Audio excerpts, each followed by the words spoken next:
Hello, কেমন আছো সবাই? আশা করি প্রত্যেকে ভালো আছো।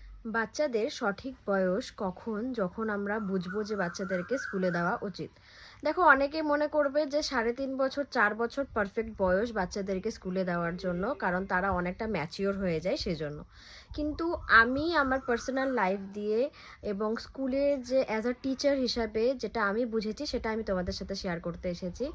যেমন আমি আমার মেয়েকে ভর্তি করেছিলাম 2 বছর 4 মাস, বয়সটা একদমই ছোট, তখন বোঝারও ক্ষমতা নেই, সেজন্য ওকে প্লে স্কুলে ভর্তি করেছিলাম। প্লে স্কুলে কিন্তু পড়াশোনার থেকে বেশি হ্যাবিটটা বেশি হয়, মানে যাওয়া আসা কি করে করতে পারবে।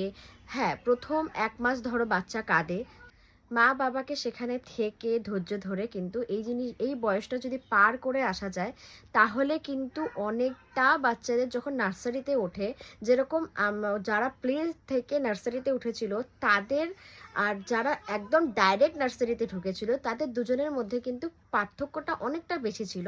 কারণ যারা প্লে স্কুলে করে প্লে থেকে নার্সারিতে গিয়েছিল তাদের যেমন স্কুলের থাকার অভ্যাসটা হয়ে গেছিল, টিফিন খাওয়ার অভ্যাসটা হয়ে গেছিল, সবাইকে চিনতে পেরেছিল, স্কুলের যে পরিবেশটা কেমন সেটা কিন্তু বুঝতে পেরেছিল, তারা অতটা অসুবিধা হয়নি। এবং লেখা যেটাকে বলে, যেরকম প্লেতে কি হয়, পেন্সিল ধরানো শেখায়, তারপরে standing line, sleeping line, curved line, এই সমস্ত লাইনগুলো কীরকম হয় সেইভাবে শেখায়। ওটা শেখাতে শেখাতেই এবং 1 to ম্যাক্সিমাম 1 থেকে 10 অবধি শেখানো হয়। এটা শেখাতে শেখাতেই কিন্তু বাচ্চাদের বয়সটা পার হয়ে যায়। তো প্লে স্কুলে এগুলো শিখে এসে নার্সারিতে অনেকটা ইজি হয়ে যায়, কিন্তু নার্সারিতে গিয়ে নার্সারির বাচ্চাদের ক্ষেত্রে কিন্তু সেই জিনিসগুলো প্রবলেম হয়, আর স্কুলের সাথে অ্যাডজাস্ট করতেও অনেকটা টাইম লাগে।